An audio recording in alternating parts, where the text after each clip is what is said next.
Ya, Anda kembali di Apa Kabar Indonesia Pagi bersama saya, Prita Zega. Pemirsa, di segmen ini kita kedatangan satu narsum lagi, yaitu Pak Ismail, selaku Kabid Riayah dan Humas Masjid Istiqlal. Bapak, selamat pagi. Ya, Bapak, tadi kita udah duluan nih Pak ngobrol-ngobrol soal parkir liar. Nah, saya mau tanya nih Pak ke Pak Ismail. Bapak sebenarnya dari pihak Masjid Istiqlal sendiri, sudah tahu belum sih kalau di sekitaran sini ada parkir liar? Sudah tahu belum sih ini sejak kapan sebenarnya parkir liar ini mulai berkembang liar di kawasan ini?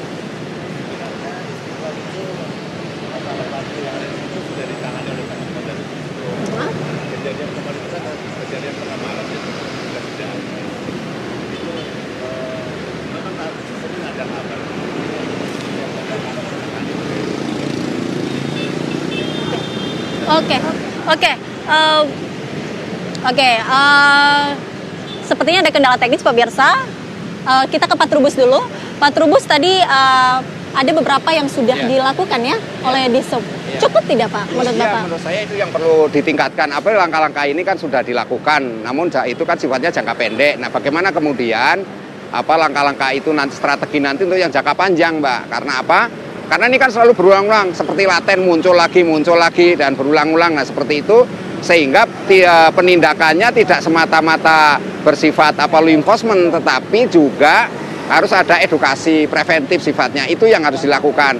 Kemudian juga ini parkir ini kan ada kaitannya dengan lemahnya Pemprov DKI dalam penciptaan lapangan pekerjaan, sehingga harusnya ini tidak muncul berulang-ulang. Karena tidak hanya persoalan ditangani secara hukum saja, tapi kemudian harus ada solusi di mana mereka yang parkir ini itu diedukasi, kemudian kalau bisa dibina untuk dijadikan karyawan kan gitu. Jadi Pemprov DKI perlu mengangkat mereka untuk menjadi pegawai, Mbak. Jadi itu diangkat dan mereka diberikan gaji kesejahteraan. Yang kedua, menurut saya Pemprov DKI bisa mencontek ini Pemprov Bali, di mana parkir-parkir di sana itu semuanya gratis kan bisa dilakukan di sana. Sehingga menurut saya ini kewajiban Pemprov untuk menganggarkan dan mengangkat kepada para jurkir itu sebagai karyawan ataupun sebagai ASN. Ya gitu, Mbak. Perlu pembinaan dan juga pengangkatan karyawan. Kita kembali ke Pak Ismail tadi. Pak Ismail, dari pihak Masjid Istiqlal sendiri, sejauh ini apakah ada kebijakan internal ataupun eksternal mungkin untuk bukan mengusir juga ya, untuk menjauhkan mereka, menghindarkan mereka dari kawasan ini, dari Masjid Istiqlal? Sebenarnya secara pembagian tugas itu dari Istiqlal kan sudah menyiapkan tempat parkir. Ada 2 basement kita siapkan, itu bisa memuat 800 kendaraan sampai 1000.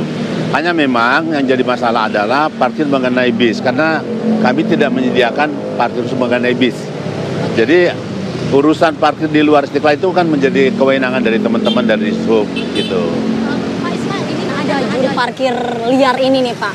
Tak jarang kita jadi malas untuk datang ke suatu tempat. Terlebih ini tempat ibadah Pak, wisata religi yang juga sudah terkenal di mana-mana. Dari pihak Istiqlal sendiri, apakah tidak ada kebijakan yang lebih lanjut lagi mengenai ini, fokuskan kemana? Karena ini menyangkut soal wisata religi kita juga, parkir liar di mana-mana gitu.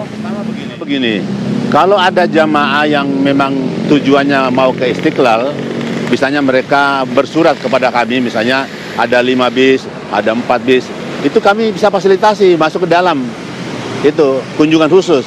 Tapi yang tidak bisa kita tahu kalau mereka tiba-tiba datang tidak ada pemberitahuan, gitu. Itu masalahnya. Kemudian ke depan kita juga sudah bicara dengan imam besar. Insya Allah setelah lahan yang ada di depan Istiqlal itu kita bisa kuasai, itu ada kemungkinan kita akan bisa memfasilitasi untuk bis yang ada. Oke Pak, lagi Pak Ismail, ini sebenarnya dari pihak Istiqlal sendiri sudah mengetahui ya ada parkir liar di sini Pak. Yang pihak Istiqlal ketahui ini mereka melakukan ini secara terang-terangan atau diam-diaman sih Pak? Itu yang setiap ada masalah baru disampaikan kepada kita. Kita tidak tahu kalau memang setiap saat terjadi enggak. Berarti tidak benarnya ya pengawasan dari sini ya Pak ya?